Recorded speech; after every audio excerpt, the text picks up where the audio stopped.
Peace, Israel. Thy righteousness is an everlasting righteousness, and thy law is the truth. This is a part 3 version of the lineage of JC. Okay, part 3 of the lineage is JC. Now I'm putting this board up again to explain a few things, and then we're going to go into the script, okay, and get a bit more detail and answer a few questions that I'm certain that some of you may have. Now, let's look at the board. The board, we've got Josiah. Josiah there's been no king like him or no governor like him. He sought after the Most High with his whole heart and his whole soul. He was the best of all our governors. He was absolutely the best, okay? There was none as good as he was before him, and there was none as good as he was after him, because he sought after the Most High with his whole heart and his whole soul and would not walk outside the confines of the Most High's law. Now, from Josiah, Josiah had 2 sons. One of his sons would be Jehoahaz, who is known as Shalom, okay? And then he had Eliakim, which is known as Jehoiakim, okay? So these 2 gentlemen are brothers, okay?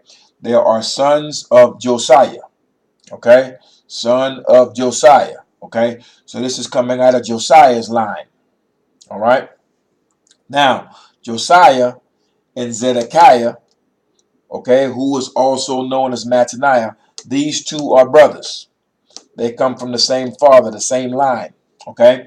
And I want to say Josiah's father is more than likely Ammon, okay? So I'm thinking that's who his father is, if I'm correct off of my head, okay? So Ammon is their father. So they're from the same man. So this is maintaining the seed of David. No matter which one of these boys are sitting on the throne, it is still the seed of David. So Jehoahaz, who is known as Shalom, okay, he is Pharaoh Necho ships him to Egypt. Okay, so Pharaoh Necho came through the land and shipped him out. He's gone. Okay, so when he is taken captive, then the Pharaoh Necho, put Eliakim in charge. Okay, Eliakim is shipped to Babylon. Okay, and he is shipped there by Nebuchadnezzar. Okay, Nebuchadnezzar ships him to Babylon. Once he is shipped away, his son, who is known as Jeconiah, as we have read in Matthew chapter 1 verse 12, Jeconiah now comes to the quote-unquote throne. Okay, so he is now reigning in the stead of his father Eliakim. We know Eliakim had burnt the roll in the fire, okay, and thus pretty much his seed was cursed. Okay, so his son is Jehoiakim, okay, it's Jehoiachin, who's also known as Jeconiah, who's also known as Jeconiah, who's also known as Coniah. He is the son of Jehoiakim, which is right up here. All right, now, pertaining to, I know certainly Pharaoh Necho sent Shalom, he went to Egypt. As far as Eliakim most certainly was taken to Babylon by Nebuchadnezzar, as was Jehoiakim, or Josiah. Okay, this guy right here, Coniah. Coniah was shipped away by the king of Babylon, who was Nebuchadnezzar. Now, all this power over here is shifted. Once he had done this, the seed is cut off.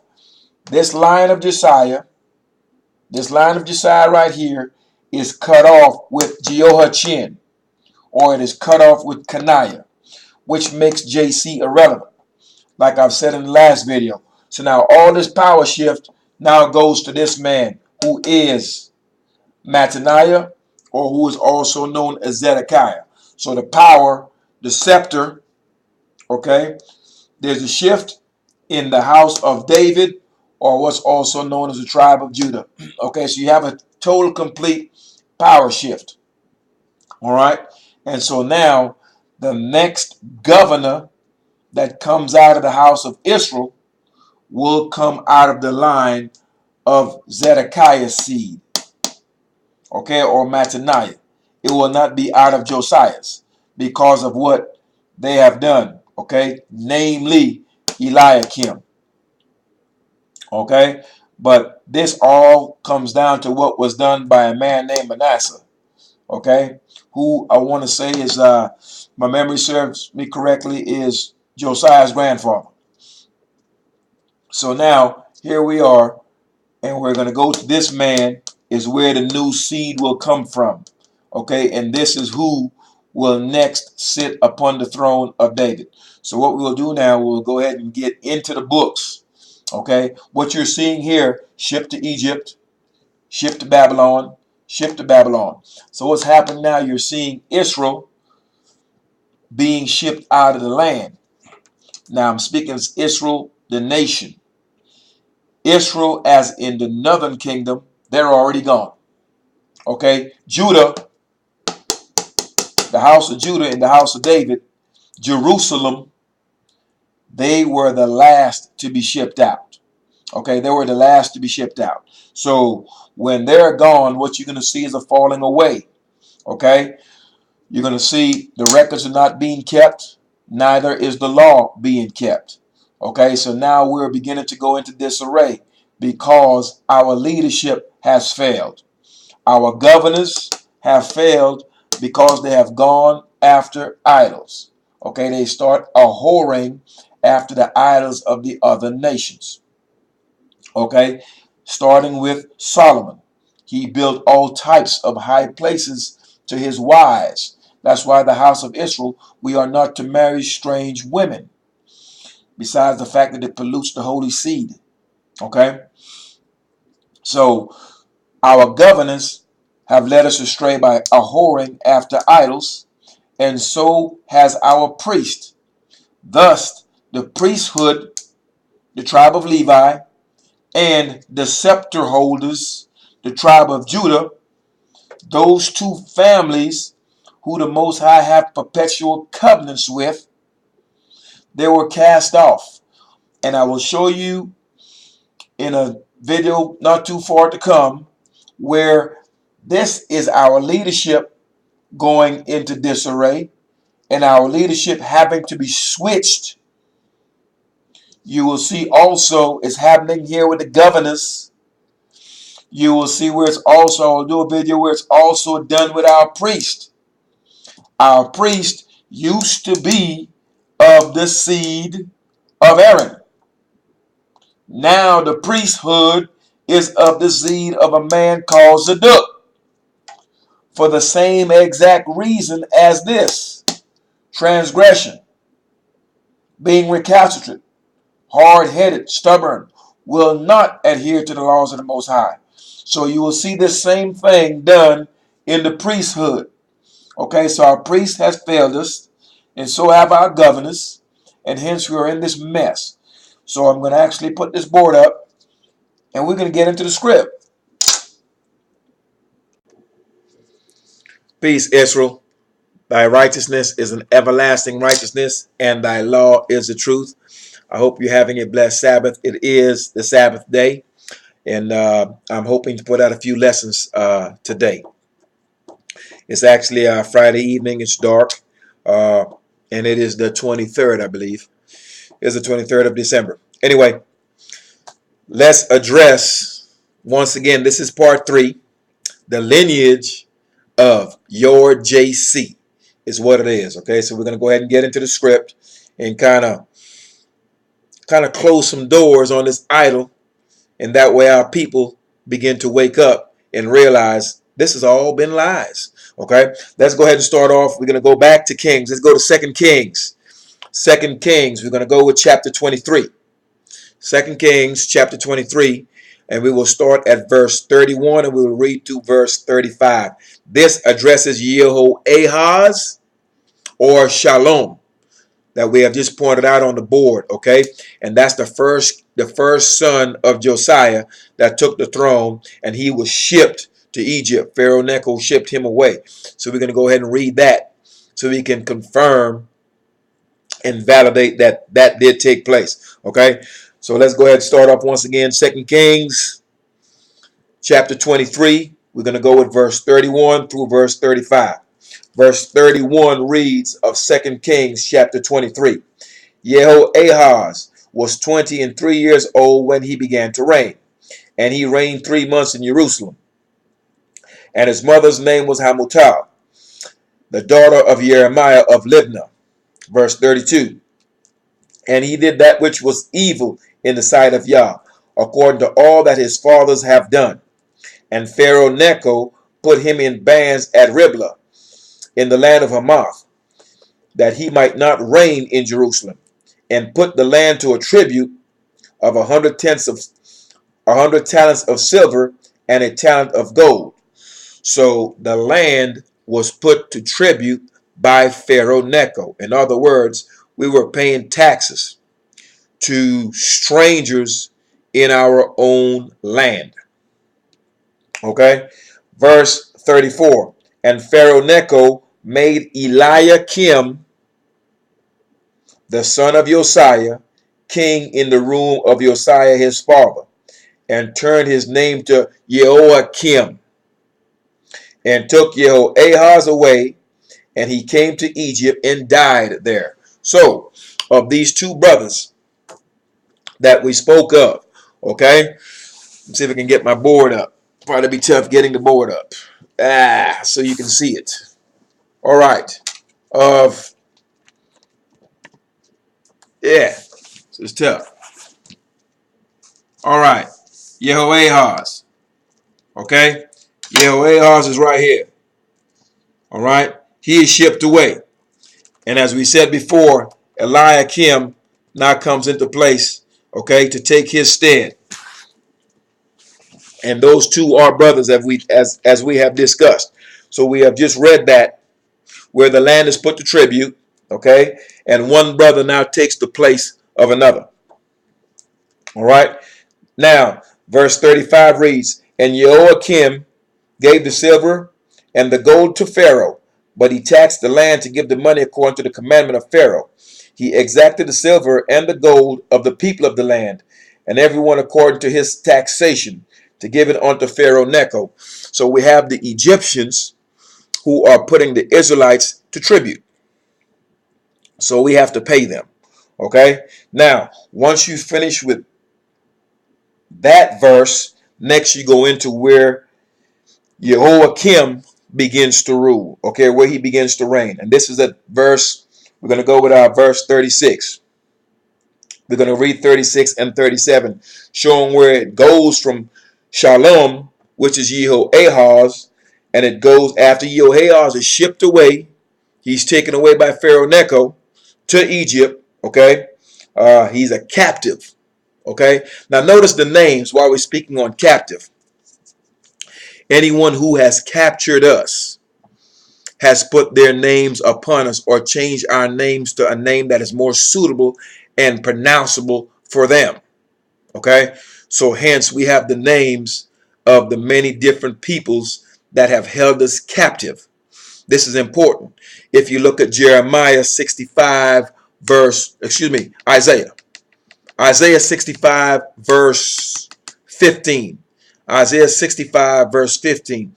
It speaks to those who had put their name upon the chosen, who is the house of Israel, for a curse. Okay, these individuals would leave their names upon the house of Israel for a curse. And the Most High said he would destroy these individuals that have done this. So all of our names are the names of our captors. If you were in the Dutch colonies, you wear the Dutch name. The French one, the French name. Spanish colonies, Spanish names. English colonies, English last names. So we wear the last names of our captors. They cannot deny this one bit. Okay? So they will be all exposed for exactly who and what they are. Okay? Now, we're going to go ahead and continue to verse 36. Okay, and we will deal with verse 36 of, we're still in 2 Kings 23.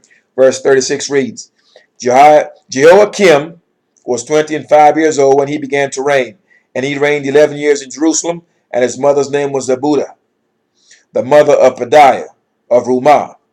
And he did that which was evil in the sight of Yah, according to all that his fathers have done. So you see, we continue to read this, and he did that which was evil. Our governors were foul. They were foul, so foul, they were taking graven images into the Most High's holy place. Okay, so you're seeing where we're being shipped out. And the reason why we're being shipped out is we're doing all manner of foul things. And these things are being done by our leadership, our priests, the Levites, and our governors. Okay, the land would not get the chance to rest like it's supposed to rest on the Jubilee. There's blood in the land. People are taking bribes. The priest are actually laying down with women in the congregation. They're also serving these idols. It's just a total mess. And the Most High pretty much got tired and just started shipping us out of the land. So we've covered where Shalom is shipped away. He's sent to Egypt. Okay. And Pharaoh had put Eliakim, put him in charge. Okay. So now his brother's in charge. And Jehoiakim, okay, who is Eliakim, same guy. His son, Jehoiachin, who is Jeconias, that we read of in Matthew chapter 1, verse 12, okay? Then he takes over. This is where Coniah takes over. But when Coniah takes over, this is the last time someone will ever be a scepter holder coming out of the line of Josiah, because after him that line is cut off. Okay, so let's go to we're gonna go to 20. Let's go 2 Kings. 1 second. We've covered Jehoiachin, we've covered them. Let's go to 2 Chronicles. Let's move over to 2 Chronicles. We're going to go to 2 Chronicles 36 chapter. We will read 1 through 10. Because we've covered in the previous videos, we covered Jehoiakim and Jehoiachin, so you should be familiar with who those people are. But I wanted to go back and cover Jehoahaz, or Shalom, which is Jehoiakim's brother. I wanted to cover that. All right. Let's go to, once again, we're 2 Chronicles chapter 36. All right. 2 Chronicles chapter 36, and we will deal with verse 1 through 10. This speaks, once again, of Jehoahaz, who is Shalom, which means we're looking at two different places or two separate spots to pretty much get the same story. The same way we did with the Who is Emmanuel video. You can find this information from several prophets. You can find it in different areas throughout the book. There's no such thing as one thing in one spot. It's validated and substantiated in more than one book. All right, so here we are. We're at 2 Chronicles chapter 36. Then the people of the land took Jehoahaz, the son of Josiah, and made him king in his father's stead in Jerusalem. Jehoahaz was 23 years old when he began to reign, and he reigned 3 months in Jerusalem. And the king of Egypt, who is Necho, put him down at Jerusalem and condemned the land in 100 talents of silver and a talent of gold. So we're reading here in Chronicles the same exact thing we read in 2 Kings, where the land was put to tribute by Pharaoh Necho. And the king of Egypt made Eliakim, his brother, king over Judah and Jerusalem, and turned his name to Jehoiakim. All right, so that's where you get these names from. All right, so we're just covering what was on the board. And we're discovering it in a different place. Okay? And Necho took Jehoahaz, his brother, and carried him to Egypt. Okay, so you're reading now exactly what happened to Jehoahaz. He was shipped to Egypt. Okay? Jehoiakim was 25 years old when he began to reign. And he reigned 11 years in Jerusalem. And he did that which was evil in the sight of Yah. Against him came up Nebuchadrezzar, king of Babylon, and bound him in fetters, that's chains, to carry him to Babylon. Nebuchadrezzar also carried off the vessels of the house of Yah to Babylon and put them in his temple at Babylon. So you have Nebuchadrezzar taking the things out of the holy place of the Most High and putting it in his temple. And you know there are idolaters anyway. So they're touching the holy vessels of the Most High. Okay? Now let's go to verse 8 of 2 Chronicles chapter 36. Now the rest of the acts of Jehoiakim and his abominations, he was foul. Okay, he was running amok of the Most High's law, which he did, and that which was found in him, behold, they are written in the book of the Kings. Remember, we just read this in 2 Kings. This is written in the book of the Kings of Israel and Judah. And Jehoiachin, who is Jeconias, who is Coniah, okay, same guy that's in Matthew chapter 1, verse 12, his son reigned in his stead. Jehoiachin, who is Jeconias, was 8 years old when he began to reign, and he reigned 3 months and 10 days in Jerusalem, and he did that which was evil in the sight of Yah. And when the year was expired, King Nebuchadrezzar sent and brought him to Babylon with the goodly vessels of the house of Yah, and made Zedekiah his brother king over Judah and Jerusalem, over Yehudah and Jerusalem. Now, you read here where it said made his brother, but it's not his brother. He made his uncle Zedekiah, or his uncle Mattaniah, same guy, made his uncle, okay, the king of the land, or made him the governor. If you were related in any way, if you look at the situation with with Laban, if you look at the situation with Laban, Laban referred clearly to Jacob as his brother.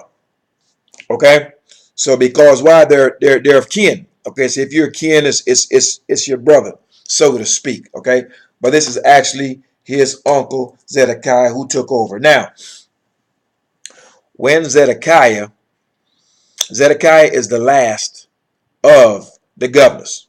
Okay, now this becomes important because we're going to get ready to read some things here that's going to answer some questions pertaining to why some of these things have happened. We know this, and we're going to deal with the fact of, we're going to deal with Jeremiah, especially Jeremiah chapter 23, which concerns a lot of people, and we're going to go ahead and put a nail in that right now. Let's go to Jeremiah. Let's start off with Jeremiah 22, verse 1. Let's go there. Jeremiah 22 and verse 1. Still dealing with the same topic.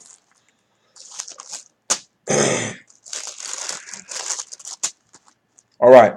Jeremiah chapter 22 and verse 1. And it reads, Thus saith Yah, go down to the house of the king of Yehudah or Judah, and speak there this word, and say, Hear the word of Yah, O king of Judah, that sittest upon the throne of David, thou and thy servants and thy people that enter in by these gates. Okay, this is the king that sits upon the throne of David. This is one of David's sons. Okay, the Most High has a perpetual covenant with David, to where David will always be upon the throne in the house of Israel as long as we are a nation. Okay, so David is always going to rule. He is written in the volume of the book. Okay, he's written in the volume of the book. It is him. Okay, so David is dead and gone, but 100 kings down the line is still the house of David, because it's going to be of his bloodline that will always sit in that throne, always. Okay, David will always have a man that will sit before the Most High. One of his sons always will be in that throne, and that cannot be changed ever. It is a perpetual covenant. Okay, now let's go make sure, see what else I want to cover here. All right, let's jump over to same chapter. We're in Jeremiah now, and let's go back and cover some shalom. Okay, let's go and cover a part that pertains to Yehoahaz, who is shalom. So we're going to jump to we're still in chapter 22 of Jeremiah. We're going to go to verse 11. For thus saith Yah, touching Shalom, the son of Josiah, king of Judah, which reigned instead of Josiah his father, which went forth out of this place, he shall not return thither any more. Verse 12. But he shall die in the place whither they have led him captive, and shall see this land no more. So, when Shalom was taken out of the land, and he was taken into Egypt by Pharaoh Necho, the Most High makes it plain here that he will not be coming back here ever. He's going to die in the land that he's been sent captive in. All right. So that pertains to Shalom, who is Yehoahaz, who is the son of Josiah. Verse 13. Woe unto him that buildeth his house by unrighteousness, and his chambers by wrong, that useth his neighbor's service without wages, and giveth him not for his work. Woe unto him that buildeth his house by unrighteousness. Woe means destruction. Okay, so those who have enslaved the house of Israel, you know who you are. We wear your names. Those who have abused the house of Israel, those who have used our services without wages. Okay, those who have built their houses by unrighteousness, wickedness, rape, murder, thieving, pillaging, you name it. Woe unto anyone that does this. Destruction to them. Okay, and that's why these governors and all of the house of Judah and all the tribes were shipped out, because they were doing exactly this. And anyone that does this, regardless of their nation, they're going to pay. You're going to have to pay for this. Okay, we paid for this. We are paying for it. And keep in mind that just as Pharaoh Necho came in and punished Israel after they were done placing judgment upon us, judgment was placed upon them. Okay, same thing when you look at the Persians. Okay, the Persia-Media Empire. Once they punished us, Romans came in and punished them. So once you decide to, once judgment is placed upon Israel, those who carry out that judgment, that nation next is judged. And that's how it works. So our punishment is being carried out right now. However, those who are punishing us, next judgment comes upon them. And that's going to be interesting. So we just read there, Shalom. We've covered that. Let's stay in Jeremiah 22. Let's go to verse 1 and 2. Let's go to verse 18 and 19. Okay, verse 18 and 19 of Jeremiah 22. This pertains to Jehoiakim. Okay. Therefore, thus saith Yah concerning Jehoiakim, the son of Josiah, king of Yehuda, or king of Judah. There shall not lament for him, saying, Ah, my brother, or Ah, sister. They shall not lament for him, saying, Ah, Lord, or Ah, his glory. He shall be buried with the burial of an ass, drawn and cast forth beyond the gates of Jerusalem. So,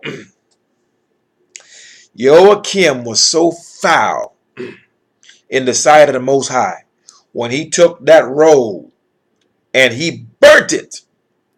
The instructions from a prophet of the Most High.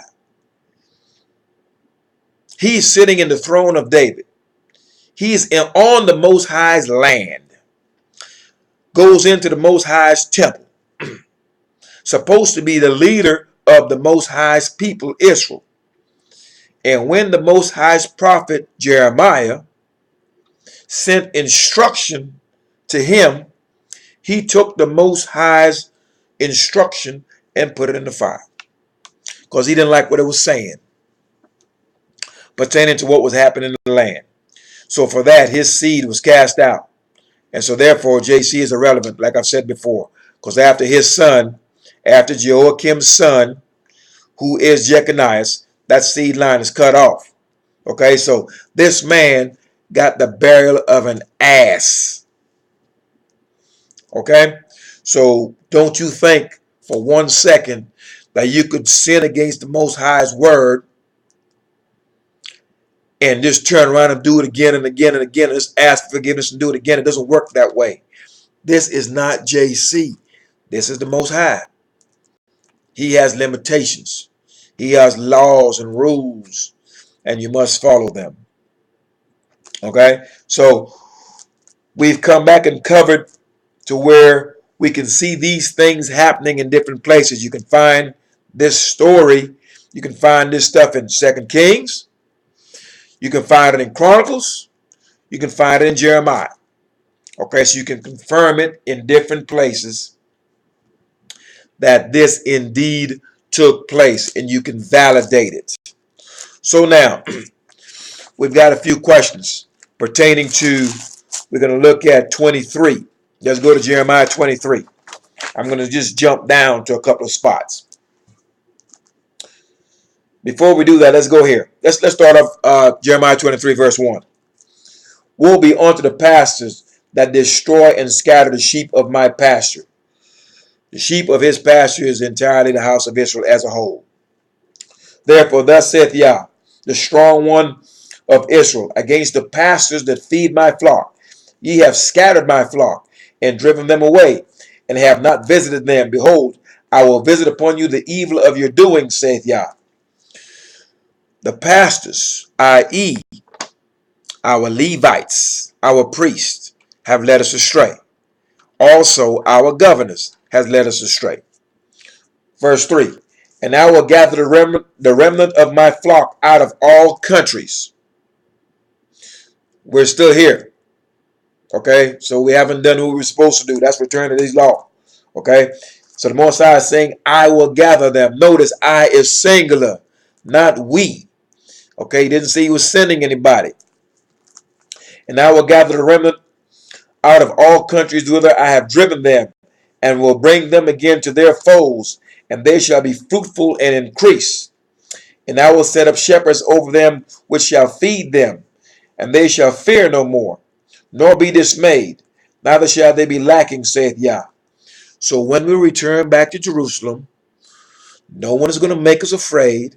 No one's going to run through us and come scoop us up and put us on boats and send us everywhere and change our names or anything like that. And we won't be afraid. And no one will pass through us anymore. Okay, so we know the people that's sitting in the land, they're scared every day. And by the way, there will be no wars, and there will be no violence, and there will be no weaponry. There will be no guns, no knives, no bullets, none of that. Okay, so the land will be at peace, and no nation would know war anymore. So there's still no war in Israel right now, so we know clearly those are not the people. And I'm going to do a video on that. All right, now we should be verse 5. Behold, the days come, saith Yah, that I will raise up. This is the part that I wanted to get to. That I will raise up unto David a righteous branch, And a king shall reign and prosper, and shall execute judgment and justice in the earth. Now, he's going to have to raise up a righteous branch. Why? Because all the kings that we just finished reading about, except Josiah, are foul. They will not walk in accordance to the Most High's law. And this is why we're in this land right now. We're scattered because our rulership, our scepter holders, okay, the house of David, would not do what they were commanded to do. Excuse me. The Most High made a covenant with David that I would always keep your sons on the throne. A man of your seed will always be on the throne. But they have got to walk after my law. And if they don't, I'm going to do such and such and such to them. And they didn't. So here we are in this mess. Okay. So now some folks that read this part, I'm going to go down a few more verses, and they're thinking this is JC. Well, we know that's not the case. Okay. All right. So let me reread that. Verse 5. Behold, the days come, saith Yah, that I will raise up David a righteous branch. Righteous means law abiding. Okay. And a king, correct term, a governor, shall reign and prosper, and shall execute judgment and justice in the earth. Not in the land. Jerusalem is one thing. This man is going to execute judgment in the earth, the entire earth. Okay? So that's how powerful that's going to be. Verse 6. In his days, that's in this king's days, when this thing happened, Judah shall be saved, the whole tribe. Judah shall be saved. And Israel shall dwell safely. That's Israel, the nation. And this is his name, whereby he shall be called, the Lord, or Yah, our righteousness. So this man, he is going to be called that. Okay? Yah, our righteousness, or the Most High, our strength. Okay? The Most High, our strength is what he'll be called. Okay? Or the Most High, our law, because righteousness is law, or righteousness is truth. Okay? So Yah, our truth, Yah, our strength, Yah, our righteousness. Okay? And the righteousness is this law. Okay? So everyone is thinking here, the unlearned, when they read this, they're thinking, oh, this is JC. Well, this person right here is a man. Secondly, this man will be sitting upon the throne of David. This man will be of the house of Yehudah. He's going to be a Judite. Okay? So he's coming out of the seed of David. We don't know his name because remember, we're scattered after Zedekiah. We're not keeping any law. We're in the lands doing what everybody else is doing. Wherever we're scattered, we're doing what they're doing. Okay? So we don't know his name, but we know this is what he's going to be called. All right? So we know it is not JC for the simple fact that no one of Kaniah's line will ever sit on this throne. And keep in mind, the Most High said, as long as I live, that's never going to happen. That's what the Most High said. As long as he lives, no man of that seed will ever sit on this throne. So the Most High lives forever. We know this. He's perpetual. So JC ain't sitting on this throne ever. He never did. Matter of fact, he's make-believe. Okay, so we get all that out the way. You thinking this is some JC figure. No, it's not. Because we understand clearly what the curse was against Jehoiakim and his seed. Most High said, make him childless. Make Jehoiakim childless. Jehoiachin. Okay? So that seed line, it's done. All right. So I wanted to get here. That way you know clearly that this man that's to come, this righteous branch, he's going to show up when in his days Judah is going to be saved. So when this man comes, and we know who he is, and he recognizes he's recognizable to us. The tribe of Judah is going to be saved, and you cannot be saved unless you're in peril. So this man is going to be raised up in a time of trouble. Okay. Now, see what else I wanted to cover pertaining to that. Let me finish up with this. This JC thing. Number one, you say this is some virgin birth. That's foolish. Because if a man is betrothed to a woman, meaning he's engaged to be married to her, another man cannot go lie down with her. That's the law. So there's no way that a man is going to be betrothed, a woman is going to be betrothed to a man, and the Most High going to go impregnate some woman. That's the silliest thing. The Most High made us all out of dust, out of dirt. He doesn't need to impregnate anyone to make someone. That's how stupid that concept is. Okay? Secondly,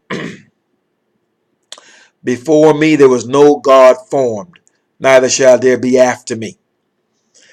JC, you claim he was in the belly of some woman. She birthed him through her feet. Well, a child takes 9 months to be formed.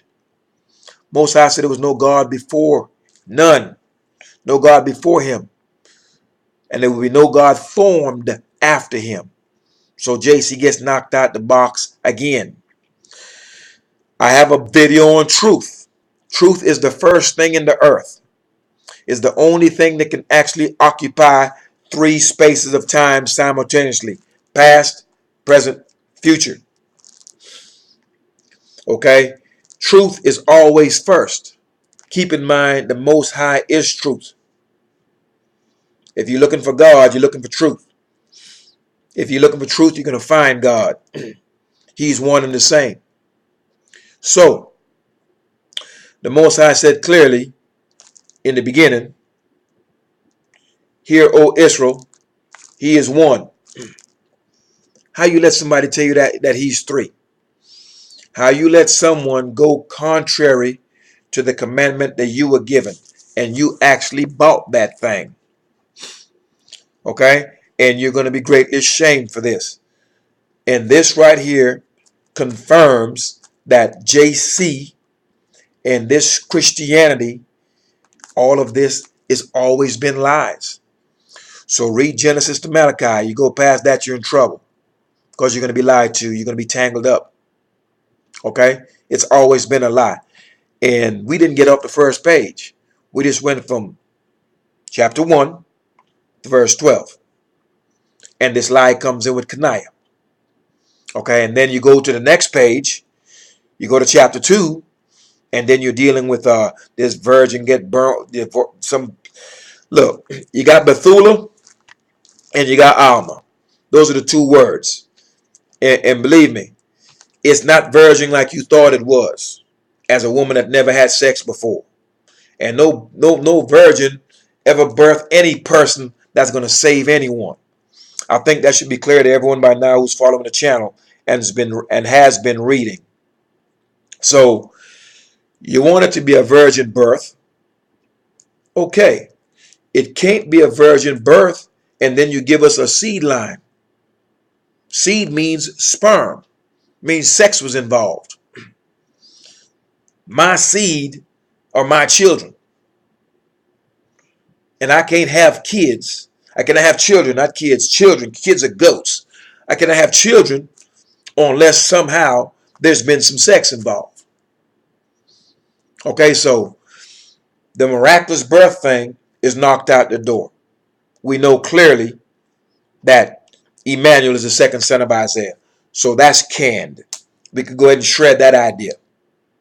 All right? Him sitting on the throne, him being king of Jews or king of whatever, he's not king of anything because that seed line is cut off. He can't be king of anything. So there's nowhere for you to run. There's nowhere for you to go. Those of us who are in this book, We're going to share this knowledge.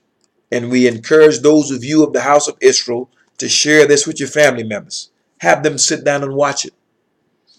Because for you to contend with this is to contend with the Most High's law and his word. I didn't say as long as I live, Jeconiah will never, ever, or Jehoiakim will never, ever have a man sitting on the throne ever. I didn't say that. The Most High said that. So anyone that will not accept that will not accept the words of the Creator, because that's who you're actually in opposition to. So that's where we are with all of this. Okay, so download a azimuth or a compass. Okay, find one pertaining to how you can locate where Jerusalem is. Okay, and when you do that, that's the direction that you pray in when you decide to pray. You do not plop down anywhere and pray. And when you pray, you do not clasp your hands. You raise your hands up to the heavens and you hold your head down to the ground. Okay, you can't find nowhere in these prophets, the books of the prophets, where anyone ever prayed with their hands clasped like that. You can't find that any place. Okay, you got that out of the New Testament. And we know that that's a lie. Okay, so we've established that fact. We've looked at this JC thing from a couple of different books and from a couple of different angles. And when you think of it all, it's a lie. Always has been a lie, always will be a lie. So your choice now is to turn to the Most High with your heart and soul, you and your household. Go through these laws, read them. Get that azimuth that lets you know where Jerusalem is. And when you pray, you get down on your knees, you lift up your hands in prayer, and you pray. You ask forgiveness for your forefathers and what they have done. You read what our kings have done, okay? You ask forgiveness for what you have done, for transgressing the Most High's laws, knowingly and unknowingly. You ask forgiveness for the sins of all of the house of Israel today. And you pray that the Most High would hear our prayer and return us back to the land that was promised to our forefathers. Don't do your usual. Pray for a job and pray to win the lottery and all that other nonsense. All right? We've got a lottery ticket. The best lottery ticket in town. And all we've got to do is get on our knees. And the Most High said if we return unto his laws, us and our children, that he will gather us, he will return and gather us and return us back to that land. Not only that, he will bless us more so than he had our forefathers. So you don't have to worry about being afraid, being poor, being discriminated against, and being at the bottom of the barrel. We will be restored at the head of the entire earth. The whole house of Israel will be. So that's our lottery ticket right there. But you've got to know how to pray. Like I said, face Jerusalem, and you ask for those things. We are to admit our faults. Okay, so forgiveness, ask for forgiveness for our forefathers transgressing the Most High's laws. Ask for us, for yourself, in transgressing his laws knowingly and unknowingly. You ask forgiveness for the day of the house of Israel today, that's scattered in all these different lands. You pray for them too. Okay? And also you pray for knowledge, wisdom, and understanding, that the Most High will show to you what's in this book, that you may get an understanding of it. Because the more of us return to this book, remember we are a family. And so therefore, many people are going to come to this book, read it, and start revealing things to us that we did not know and did not see, because we don't know who our Levites are. So we've got a bunch of sleeper cells, if you will. Okay? A bunch of guys who can go in this book and unravel some things that we can't see, but they haven't been awoken yet. So we've got to get this word out. Our people has to know. We've got to get it to where they know. Okay? And so do your part. Share the videos. You get better. You start studying. You start returning to the laws. You start doing your own videos. Because our people need to know this. All right? So we've covered JC. He's an idol. False God. Newly raised up. Newly raised up. Our forefathers never called upon him. Our forefathers has never feared him. Our forefathers have never known him. And that's why none of our forefathers in here, no prophet ever mentioned him. Because he's brand new. That's why he's in the New Testament. And there is no such thing as new truth. Testament means truth. Truth does not get new. It does not get old. It always is. Just like the Most High. He doesn't get new. He doesn't get old. He always is. Okay, so keep that in mind. Stop this Christmas nonsense. Stop partaking in it. Stop going to the stupid Christmas parties and everything else. Separate yourselves from the heathen and all their ways and their customs. When he comes back, he's going to sift. We got to be sifted like corn in a sieve. A sieve separates things. He cannot sift us out from among these nations if we are joined unto them. Separate yourselves, Israel. Stay in the book. Stay in the book. Stay in the book. That's all I can tell you. All right? Anyway, thy righteousness is thy everlasting righteousness, and thy law is the truth. Thy righteousness is an everlasting righteousness, and thy law is the truth. Stay in that law. Peace, Israel.